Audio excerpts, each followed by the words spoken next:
The EU's Fit for 55 package includes several proposals to tackle the climate impact from shipping. These include the Fuel EU Maritime proposal and the inclusion of shipping in the emission trading scheme. The first step should be to include black carbon in the proposed Fuel EU Maritime regulation, which is a greenhouse gas intensity standard. As the European Commission has already proposed to regulate both methane and nitrous oxide in the proposed greenhouse gas intensity standard, black carbon must also be included in a similar way. Secondly, black carbon and methane should be included in the shipping emission trading scheme, which is known as the ETS. At the moment, the Commission proposes only to regulate ship CO2 in both EU's ETS, but both methane and black carbon are short-lived climate forces, which also need to be regulated, and like CO2, need to be subject to a carbon price. Doing so will ensure that the decarbonisation signals from both the shipping ETS and the proposed Fuel EU Maritime regulation are aligned.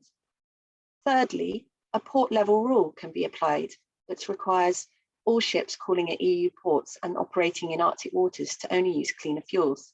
This needs to be done at an EU level to avoid evasion and will lead to very significant reductions overnight in Arctic ship black carbon emissions. A switch to distillates also enables the fitting of diesel particulate filters, which will further cut ship black carbon emissions by over 90%. It's not possible to install and use these filters with the dirtier fuels such as heavy fuel oils, because otherwise they become clogged with particles. Therefore, switching to the cleaner fuels needs to be a priority first step. The International Maritime Organization resolution from November 2021 proposed addressing black carbon emissions from shipping in or near the Arctic and showed a switch to distillate fuels such as diesel will cut black carbon emissions by between 50 to 79% per ship, depending on the engine type. This proposal was submitted by Germany, France, Netherlands, Sweden, Finland, Norway, and Iceland, along with the United States, Canada, the United Kingdom, and the Solomon Islands.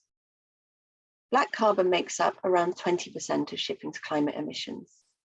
Methane and nitrous oxide are quite rightly included in the proposed EU Fuel Maritime Greenhouse Gas Intensity Standard, despite only contributing less than half of 1% of shipping's climate impact today.